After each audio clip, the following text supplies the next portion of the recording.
realizes though that he can buy and sell Otanis? Would that be the only thing you figure that would keep it from being? Yeah, they could probably see that and go the rest of the cards mint. But to me, my thing is like, well, even here, it's not. How did this start? Like, where did this store come from? The beginning.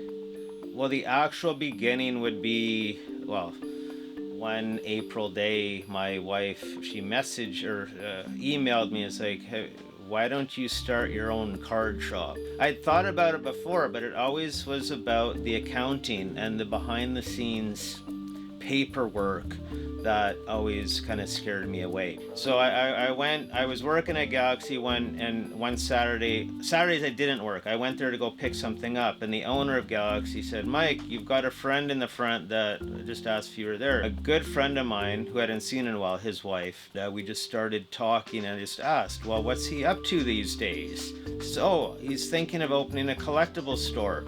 And this was a few months after I kind of thought about it and said no. And then I said, whoa, me and him should get together. So we did, and we decided within days in June of 2012 that we would do this. 49. And what was this worth in 2020? I don't know, I didn't even look it up, but those are big cards. I think it was going to be called Sports Card Emporium. And we had this picture of this big, huge, kind of like a museum historical building that would house this. And then we found this space that wasn't like that quite, and the day before we were going to sign the lease, my friend backed out. That was about the middle of September of 2012, and I was like, well, what should we do? What should I do? And I thought, well, I've gotten this far, and the things that were the hardest for me, like, that's all done. It's really just going through the process of actually just setting up the place and doing it. And so I decided I'll keep doing it. So when officially did the store open? Officially November 30th, 2012. First card purchase was a baseball card of Mike Trout.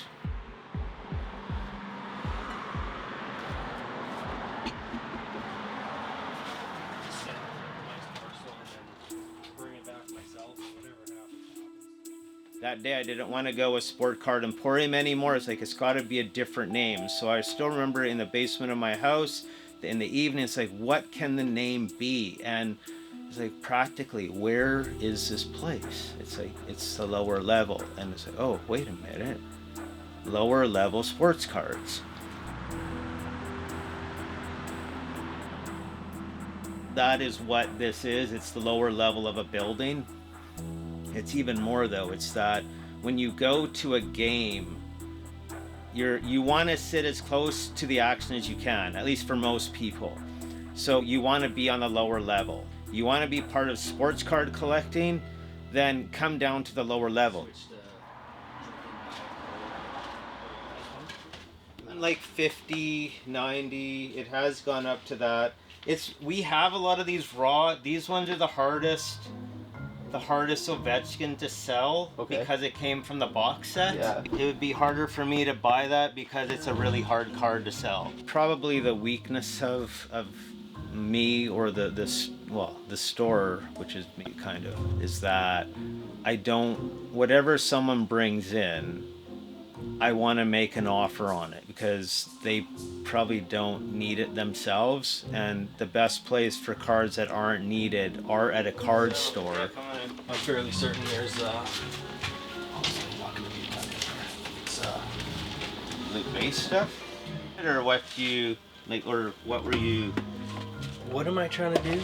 Yeah, what do you want to do? I was told I get this out of the apartment, or I get out of the apartment. Oh Let's no. kind of talk about what happened when we were here. Yeah. Friday.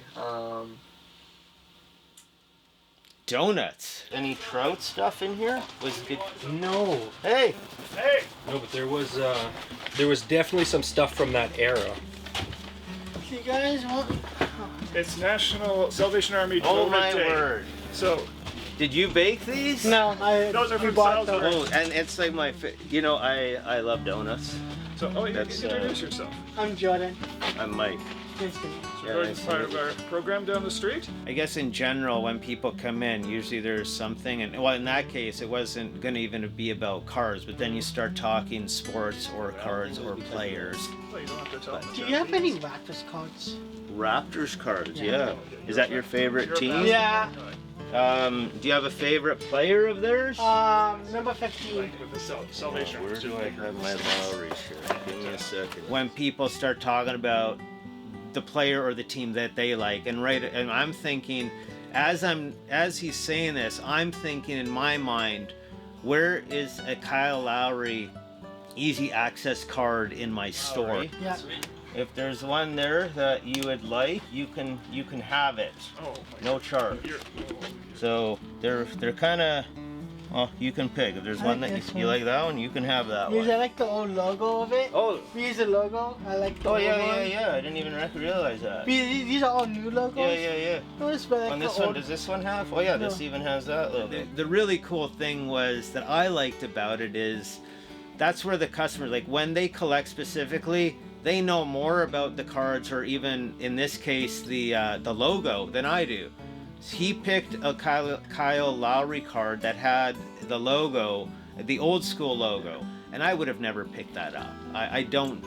It's really cool when people are specific and they zone in on things that I don't notice, and that's the joy of it too. The more that I bring stuff out, they're bringing out things that I would have not noticed. And that's the beauty of the hobby. What's kind of like your favorite part about doing all of this? Like, The fun part is getting it all set up, hoping that when people come in, it's like, yeah, I remember seeing, I had one of these when I was a kid. I don't have it anymore. I want this again. Oh, Nathan McKinnon, he's your guy? He's your man. Well, we do, yeah, if you're... You know, how about do you have like a Ken Dryden? Yeah, we'd have a Ken Dryden He too. just passed away, eh? Yeah, he did. He was my He was your He favorite. was my hero back in 1972. I watched that game. Well, Ken Dryden is a good example. He doesn't have a lot of cards. Like, he's got cards in the 70s, but the woman that came in just wanted a Ken Dryden card, and then she also was linking him to the 1972 Summit Series. So we'd have to find a Ken Dryden, yes, but... So they did from every game. So this is game one. There is a Dryden card too. Well, that's Dryden, right? Yeah, he never went down below like that. Yeah. He always stood up. I want to have every card that someone comes in looking for. I don't like saying, sorry, we don't have it. Because if I get that card into that person's hands, that could be the last card they need for the set. There was one time, this is years ago, probably the best memory of that. I had a bunch of 25-cent bins. The guy had never come to the store before. He was a card from the 90s. He picked it up, I was like, I need this one for the set. And he opened boxes back in the 90s. I think it was 95. He found that last card here that had been looking for, well, I guess a decade and a half, and it was there. It didn't matter how much it was worth. He found the card that he needed from 1995.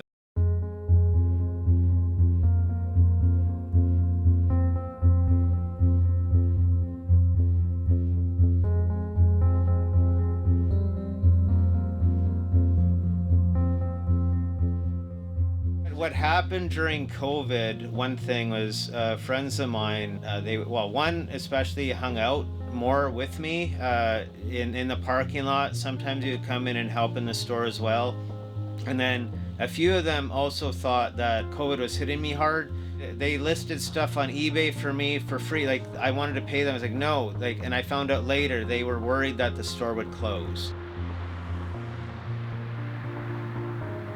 I was one of the shops in Winnipeg, probably in Canada, perhaps even in North America, where we kept the doors closed a lot longer than we needed to. It wasn't a fear thing. It was actually, I saw it as a blessing, because I could finally take every box off the shelf and try to sort things. It was a blessing, COVID, where I could take everything off and do that. And then I had the doors closed because everything was priced pre-COVID prices. I guess the prices were just dramatically, like, it was just crazy. Had I opened the door, I don't even remember now, was it a few months after I could have opened the doors again?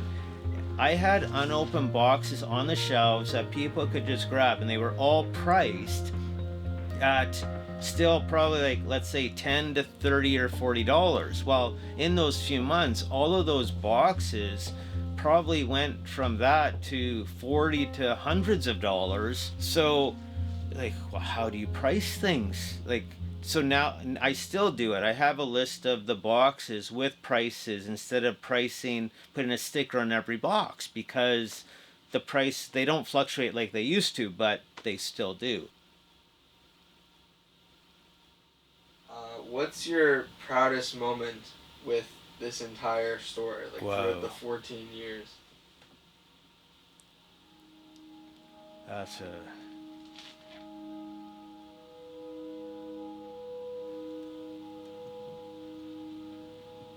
I don't know if there's one proud moment, but when I just remember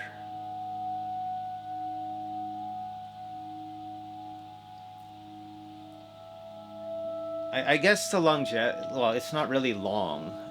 I don't consider being in the 14th year necessarily a long time, but there was one customer, he came in the store probably the first time in 2013, and we hit it off right away too. He collected WHA things, and one of his first purchases, I had a whole pile of hockey news from the 70s, and he bought all of them, not to collect them per se, but he loved the WHA. He bought them to read all the stories of the WHA. He owned a business too, and I think it must have been then the 3rd anniversary of the story, so like not many stores make it this long, like, or businesses, like, you've done something. And then at the 5-year mark, that's where it kind of like, that's cool to be around for 5 years. And at 5 years, that was 2017. Well, this guy, his name was Mark. He passed away in 2016, so he didn't see the 5-year anniversary of the store, and he was a younger guy too. That's not necessarily the proudest moment in that story. It's just that he kind of like, to recognize just being around for this many years. And